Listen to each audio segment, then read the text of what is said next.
अस्सलामुअलैकुम नाजरीन, Bharat news today channel में आपका इस्तकबाल है। वजीर आला के चंद्रशेखर राव ने आज सदर कुलीन मजलिस इत्तेहादुल मुस्लिमीन बैरिस्टर असदुद्दीन ओवैसी की क़यादत में all India Muslim personal law board और मुख्तलिफ मुस्लिम कायदीन की वक्फ को इस बात का तयक़ुन दिया कि हुकूमत तेलंगाना और BRS party uniform civil code की मुखालिफत करेगी। बैरिस्टर असदुद्दीन ओवैसी की क़यादत में आज मुस्लिम पर्सनल लॉ बोर्ड की वक्फ ने वजीर आला के CR से प्रगति भवन में मुलाकात की और उन्हें तहरीरी तौर पर एक याददाश्त पेश की। इस तहरीरी याददाश्त पर दस्तखत करने वालों में all India Muslim personal law board के सदर मौलाना खालिद सैफुर रहमानी, मुफ्ती खलील अहमद जामी निजामिया, मौलाना अकबर निजामुद्दीन हुसैनी साबरी, डॉक्टर मतीनुद्दीन क़ादरी, मौलाना मसूद हुसैनी मुस्तहदी, मुफ्ती गयासुद्दीन रहमानी, हाफिज पीर शब्बीर अहमद, मौलाना हामिद मोहम्मद खां, मौलाना जाफर पाशा साहब, मौलाना निसार हुसैन हैदर आगा, मोहतरमा यासीन सुल्ताना, मौलाना शफीक आलम, doctor Mushtaq Ali,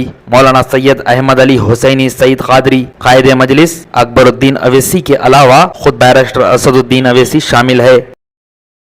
all India Muslim personal law board के तेलंगाना के जितने मेंबर्स और जो तेलंगाना में जितने मुस्लिम रिलीजियस ऑर्गेनाइजेशंस के हेड हैं उस पर मुश्तमिल एक डेलीगेशन मौलाना खालिद सैफुल्लाह रहमानी साहब जो all India Muslim personal law board के प्रेसिडेंट हैं उनकी लीडरशिप में, उनकी क़यादत में तेलंगाना के मुख्यमंत्री वज़ीर आला से हमारी मुलाकात हुई, जिसमें हम तमाम ने जनाब के चंद्रशेखर राव साहब से इस बात का मुतालबा किया, इस बात की गुजारिश की कि बीजेपी हुकूमत की तरफ से, नरेंद्र मोदी की सरकार की तरफ से जो UCC लाने की बात की जा रही है, हमने तेलंगाना के मुख्यमंत्री और वज़ीर आला से ये कहा कि आप उसका अपोज़ करिए, उसकी मुखालिफत करिए। हमने चीफ मिनिस्टर को इस बात का याद दिलाया कि पिछले 10 साल से तेलंगाना स्टेट में उनकी सरकार है, स्टेट में पीस बहुत स्ट्रांग हुआ है, अमन मजबूत हुआ है। हमने चीफ मिनिस्टर को और BRS के प्रेसिडेंट को ये भी बात याद दिलाई है कि पूरे मुल्क में अगर किसी असम्बली में CAA NPR NRC के ख़िलाफ़ एक रेजोल्यूशन पास हुआ था, वो तेलंगाना के असम्बली में सबसे पहले हुआ था।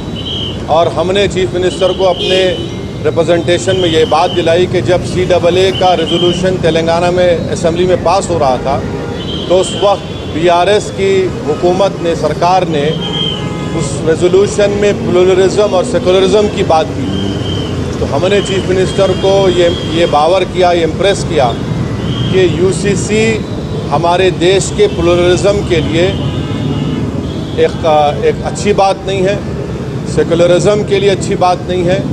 हमने चीफ मिनिस्टर से all India Muslim personal law board ने जो लॉ कमीशन को, जो all India Muslim personal law board ने एक नोट दिया है जो 74 पेजेस पर मुश्तमिल है, उसके इम्पॉर्टेंट पॉइंट्स हमारे प्रेसिडेंट मौलाना खालिद सैफुल्लाह रहमानी साहब उनको बताए हैं कि कैसे बीजेपी UCC के नाम पर इस मुल्क के प्लुरलिज्म और सेकुलरिज्म को कमज़ोर करना चाहती है।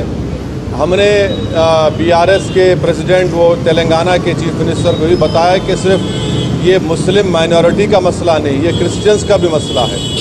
ये मसला ट्राइबल से भी जुड़ा हुआ है और सिर्फ नॉर्थ ईस्ट के ट्राइबल नहीं है, तेलंगाना में ट्राइबल है, मध्य प्रदेश में ट्राइबल है, छत्तीसगढ़ में ट्राइबल है, गुजरात में ट्राइबल है, राजस्थान में ट्राइबल है।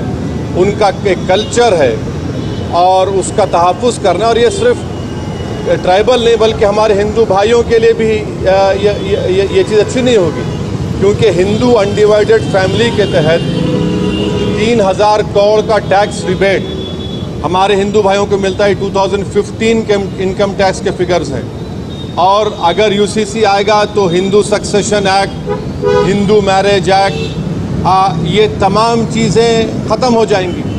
तो ये मुल्क के लिए ठीक नहीं है। हमारे मुल्क का प्लुरलिज्म हमारे मुल्क की खूबसूरती है, और भारत के प्रधानमंत्री को प्लुरलिज्म से एलर्जी है, वो प्लुरलिज्म को पसंद नहीं करते। हमने चीफ मिनिस्टर को के चंद्रशेखर राव को बताया कि भारत के प्रधानमंत्री बोलते कि एक घर में दो कानून कैसे होगा। तो आज आप देखिए कि भारत के प्रधानमंत्री ने गलत कहा, मिसगाइड किया पूरे नेशन को। हमारे मुल्क में सीआरपीसी हर स्टेट में अलग है। हमारे मुल्क में दो कानून है। अगर आप देखेंगे तो नागालैंड में सीआरपीसी का अभी तक इम्प्लीमेंटेशन नहीं हुआ। हमारे देश में अगर आप कोई बड़े बड़े मल्टीनेशनल कंपनीज है उनका आर्बिट्रेशन की हमने सहूलत दी कि वो सिंगापुर जाकर आर्बिट्रेशन करा सकते हैं। तो ये बात कहना प्रधानमंत्री का बिल्कुल गलत है। प्रधानमंत्री प्लूरलिज्म को पसंद नहीं करते। तो ट्राइबल का मसला है, सिर्फ नॉर्थ ईस्ट के ट्राइबल का नहीं है। अमित शाह अगर ये नागाज को बोल रहे हैं कि नहीं हम ट्राइबल्स को लॉ कमीशन एक्सेप्ट करेगा, तो फिर छत्तीसगढ़ के ट्राइबल का क्या होगा, तेलंगाना के ट्राइबल का क्या होगा, झारखंड के वो टेनेंसी लॉज का क्या होगा, छत्तीसगढ़ के ट्राइबल्स का क्या होगा। तो ये भारत की खूबसूरती उसका प्लूरलिज्म है, उसकी डाइवर्सिटी है, जो आरएसएस और बीजेपी को पसंद नहीं आती है। तो इसलिए हम सीएम से बात किए और चीफ मिनिस्टर ने साफ और वाज़े अल्फाज में in clear cut terms chief minister ने कहा कि बीआरएस पार्टी यूसीसी का अपोज करेगी। बल्कि चीफ मिनिस्टर आगे बढ़ के ये बात कहे हैं कि वो लाइक माइंडेड पार्टी से भी बात करेंगे। हमसे भी कहा कि वो भी हम भी जाकर लाइक माइंडेड पार्टी से बात करें। मैं तेलंगाना के डेलीगेशन के बिहाफ पे तेलंगाना के सीएम का शुक्रिया अदा करता हूं कि उन्होंने इन नो क्लियर का बल्कि क्लियर कट उन्होंने कहा कि हम यूसीसी का अपोज करेंगे। और देश में बहुत ज़्यादा दूसरे मसाइल हैं और उन मसाइल पर बीजेपी नाकाम साबित हो रही है, इसीलिए बीजेपी ये सब चीज़ें देश के सामने ला रही है। तो हम उनका शुक्रिया अदा करते हैं। उनकी पार्टी की तरफ से भी एक प्रॉपर मेरे ख्याल से आप लोगों को स्टेटमेंट भी आएगा। और मैं आपके ज़रिए से हमारे आंध्र प्रदेश के हमारे दोस्त जो चीफ मिनिस्टर जगन मोहन रेड्डी है उनसे भी मैं अपील करूंगा कि जगन मोहन रेड्डी के हम आंध्र की पॉलिटिक्स को समझते हैं, मगर हम उनसे अपील कर रहे हैं कि वो उनकी पार्टी यूसीसी का अपोज करे। जो पार्टी प्लूरलिज्म को मानती है, जो भारत के डाइवर्सिटी को मानती है, जो भारत एक मोज़ाइक है उसको मानती है, तो उनको यूसीसी को अपोज करना है। और अगर जगन मोहन रेड्डी टाइम देते हैं तो हम भी जाकर जगन मोहन रेड्डी से मुलाकात करेंगे। इस मीटिंग में और भी दूसरे इश्यूज़ भी उठे, माइनॉरिटी वेलफेयर के ताल्लुक़ से, ओवरसीज स्कॉलरशिप के ताल्लुक़ से, वक्फ प्रोटेक्शन के ताल्लुक़ से, ओल्ड सिटी में मेट्रो के ताल्लुक़ से, साथ ही साथ माइनॉरिटी फाइनेंस कॉरपोरेशन में जो लोन्स हैं, इंडिविजुअल लोन्स जो देना बंद किए हैं, तो चीफ मिनिस्टर ने कहा कि 4-5 दिन के अंदर वो एक 230 करोड़ रिलीज़ करेंगे, जिसमें ओवरसीज स्कॉलरशिप जो रुकी हुई है और दूसरे जो स्कीम्स हैं। तो ये एक मोटी मोटी बातचीत हुई है। तो हम ये सेक्रेटेरिएट के मसाजिद को जल्द से जल्द और जो दूसरे रिलीजियस स्ट्रक्चर्स हैं वहाँ पर प्लेसेस हैं उसको भी खोला जाएगा। और गच्चीबौली में जो इस्लामिक सेंटर है उसका भी काम शुरू होगा। ये बहुत से इश्यूज़ के ऊपर सीएम ने हमसे 1.5-2 घंटे बातचीत हुई है। हम शुक्रगुजार हैं। इस मीटिंग में के.टी. रामाराव साहब भी थे। चीफ मिनिस्टर ने हमसे कहा कि मैंने इस मीटिंग की इम्पोर्टेंस को समझते हुए उन्होंने राज्यसभा और लोकसभा के अपने फ्लोर लीडर्स को भी बुला लिया और उनसे भी कहा कि वो यूसीसी के ताल्लुक से clear cut stand BRS party का है कि उसको अपोज करते हैं। ये आज की गुफ्तगू का एक मोटा है। तो मेरे को आप इजाज़त दीजिए। नहीं, सुनिए, देखिए असर की नमाज का सुनिए, आज की मीटिंग जो हुई है उसमें क्या हुआ मैं आपको बोल दिया हूँ। और सुनिए 13 तारीख के दिन आप लोग आ जाइए दारुसलाम को। मैं अपनी पार्टी से जो दूंगा आप पकड़ लीजिए। हाँ,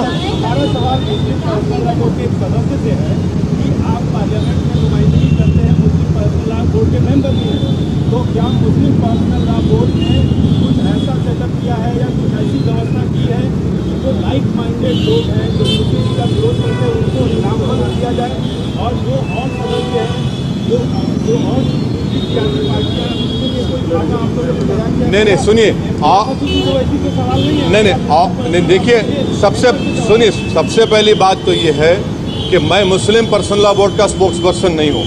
कासिम रसूल इलियास साहब हैं और कमाल फारूकी साहब हैं, मगर मुस्लिम पर्सनल लॉ बोर्ड ने कांग्रेस के प्रेसिडेंट से ही मुलाकात की और ऐसे देश में जितने पार्टीज हैं उनसे मुलाकात करेंगे, मगर बेहतर ये होगा कि आप पर्सनल लॉ बोर्ड के स्पोक्स पर्सन से पूछिए। आज की मीटिंग में मुस्लिम पर्सनल लॉ बोर्ड के प्रेसिडेंट खुद मौलाना खालिद सैफुल्लाह रहमानी साहब के डेलीगेशन लीडरशिप में गया और ये बातचीत हुई।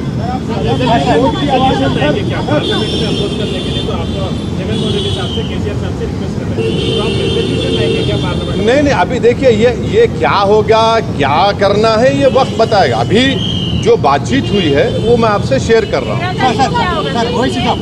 वो बीआरएस पार्टी बाइकआउट करेगा, नहीं तो अगेंस्ट वोट करेगा पार्लियामेंट। बीआरएस सीएम के अल्फाज ये है कि बीआरएस पार्टी यूसीसी को अपोज करेगा।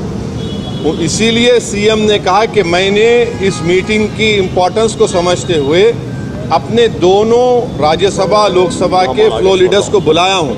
नामा नागेश्वरराव साहब भी थे, के साहब भी थे। अब स्ट्रैटेजी ये सब बातें टीआरएस पार्टी आपसे करेगी, मैं नहीं कर सकता हूँ, मगर जो वहाँ पे बातचीत हुई वो आपके सामने रख रहा हूँ कि बीआरएस पार्टी यूसीसी का अपोज करेगी। We requested the chief minister that he should take the lead and speak to other like-minded parties. The chief minister said yes, he's already working on it. But our meeting was to request the BRS president, to request the Telangana chief minister that his party should oppose the UCC if it is brought.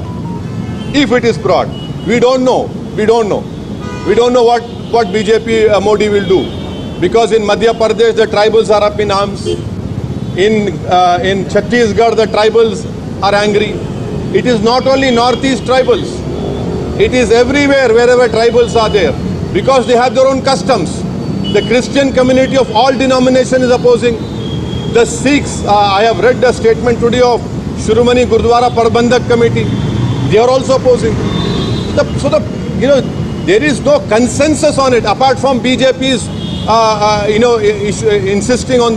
एक शानदार लाजवाब आपका भरोसा सफा dry fruits and spices, जो आपके दस्तरखानों की शान बढ़ाने वाला, आपके पकवानों की रौनक बढ़ाने वाला, आपकी सेहत को तंदुरुस्त रखने वाला, बेहतरीन वो बेमिसाल सफा ड्राई फ्रूट्स एंड स्पाइसेस। हमारे पास सब तरह के dry fruit, spices, cocktail, crushes, saffron, honey और डेट्स वगैरह बहुत सारी चीजें दस्तयाब हैं।